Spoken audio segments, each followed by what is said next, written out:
कहते हैं नई शुरुआत के लिए मन में संकल्प होना चाहिए। मंजिल हंसकर मिलेगी, बस एक कदम बढ़ाना चाहिए। इसी कड़ी को आगे बढ़ाते हुए नोएडा स्थित मारवा स्टूडियो में 119वां बैच का उद्घाटन समारोह आयोजित किया गया। Chancellor AAFT university of media and arts भिक्षु संघसेना संस्थापक Mahabodhi international meditation centre Surinder Lali Sahni CEO इकोलाई, डॉक्टर देवाकर गोयल, प्रसिद्ध लेखक योगेश मिश्रा, डीन AAFT ने अपनी उपस्थिति दर्ज कराई। ICMEI के संस्थापक डॉक्टर संदीप मारवा ने सभी लोगों का शुक्रिया अदा किया और कहा कि आज 119वां बैच का उद्घाटन हो रहा है, जो कि एक ऐतिहासिक है और आप सभी इस ऐतिहासिक ओपनिंग का हिस्सा बने। उन्होंने कहा कि नोएडा फिल्म सिटी दुनिया में सबसे तेजी से बढ़ने वाला फिल्म सिटी है।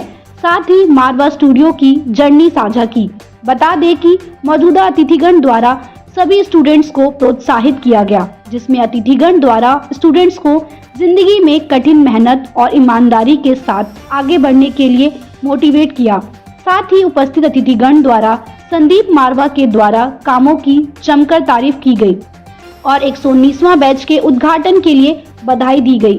कार्यक्रम में 119वां बैच के उद्घाटन का पोस्टर लॉन्च किया गया। साथ ही देवाकर गोयल की किताब सिसकते अरमान का पोस्टर विमोचन किया गया।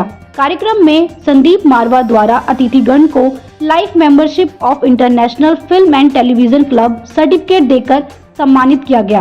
कार्यक्रम के अंत में उपस्थित अतिथिगण और स्टूडेंट्स का योगेश मिश्रा डीन AAFT द्वारा धन्यवाद ज्ञापन किया गया। मैं तहे दिल से Marwah studio Asian academy of film and television के सारे स्टाफ को तहे दिल से बहुत बहुत मुबारकबाद देता हूं। 119वां बैच हमने शुरू किया है। ये ऐतिहासिक दिवस है। हमने अपना ही अंतर्राष्ट्रीय रिकॉर्ड आज तोड़ा है, क्योंकि अब तक दुनिया के किसी भी फिल्म स्कूल के अंदर 119वां बैच अब तक नहीं खोला गया है। और ये बड़े मजे की बात है कि हम लोग अब तक 30,000 से भी ज्यादा फिल्म, टेलीविजन और मीडिया और आर्ट के स्टूडेंट्स को तैयार कर चुके हैं, जो हमारे पास तकरीबन 145 मुल्कों से यहाँ पर आए हैं। बड़ी खुशी है। आज के इस कार्यक्रम को सभी महानुभावों ने अपने कर कमलों द्वारा इस पूरे नए स्टूडेंट्स का स्वागत किया है और मैं समझता हूँ कि जो आशीर्वाद आज मिले हैं उसको लेकर हम लोग आगे बढ़ेंगे और इससे भी बेहतर काम करने की कोशिश करेंगे। सर, आगे की क्या रणनीति होगी इस बैच को लेके? जैसे और बैचेस बने हैं, इस बैच में कुछ और नई चीजें भी जोड़ी जाएंगी? बहुत कुछ जोड़ा गया है। ये पहला ऐसा बैच है जो दो बड़े फेस्टिवल के साथ जुड़ा है। पहला तो ग्लोबल फिल्म फेस्टिवल जो अभी हाल ही में खत्म हुआ है और आने वाले दिनों में फरवरी के अंदर 12, 13, 14 फरवरी को ग्लोबल फेस्टिवल ऑफ जर्नलिज्म है, ये उसके साथ जुड़ेगा।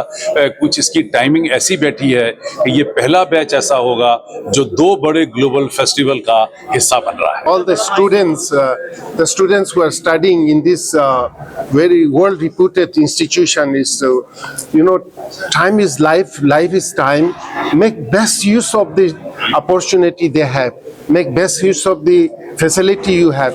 Make best use of your great modern guru teachers, Dr. Sandeep Marwa. As I was telling you, you may have institution like this in many places elsewhere, but you will not find Dr. Sandeep Marwa ji. There is only one Dr. Sandeep Marwa. He's a fantastic, he's a storehouse of knowledge, whole thing. You can't think of a better guru teachers than him to inspire and motivate young people.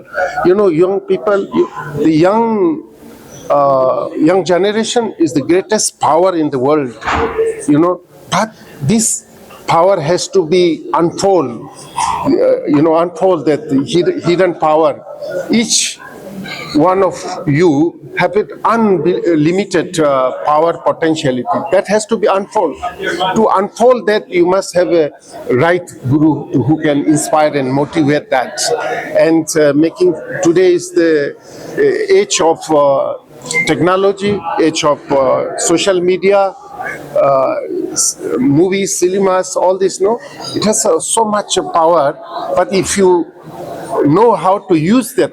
आज आप यहाँ आए हैं, 119वां batch मार्वस studio में शुरू हुआ है, क्या कुछ कहेंगे, कैसा अनुभव आपका रहा, बच्चों से इंटरेक्शन कैसा हुआ? मैं तो ये कहूँगा कि जब मैं आया था और अब मैं जा रहा हूँ, I am leaving more visor.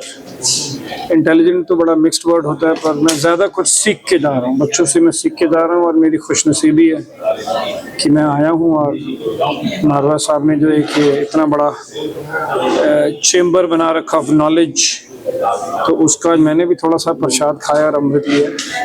क्या कुछ टिप्स देना चाहेंगे यंग स्टूडेंट्स हैं, यंग ब्लड को, क्या मैसेज देना चाहेंगे यंग के लिए? एक मेरा सबसे बड़ा जो मैसेज ये रहेगा कि जान है तो जहान है, तो you need to take care of your health, क्योंकि अगर आप अपने जिस्म के सगे नहीं हैं तो आप किसी के सगे नहीं हो सकते। और हेल्दी बॉडी में से ही हेल्दी माइंड प्रॉस्पर करेगा। तो एक ये है कि take care of your body. Number 2 इसके have a bad memory and a good sense of humour. A bad memory and a good sense of humour. Bad memory है कि पास्ट में नहीं जीना है, किसने क्या बोला, मैंने अपनी जिंदगी को कुछ इस कदर आसान कर दिया, कुछ से माफी मांगी, कुछ को माफ कर दिया, तो बैड मेमोरी हो गई। दोस्त से प्रॉब्लम, उसको प्रेजेंट में नहीं लाना है।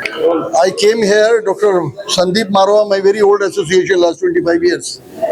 And it is a great honor when he invites me to speak on any inauguration program, on any other event. And today it was more happy that I saw the students.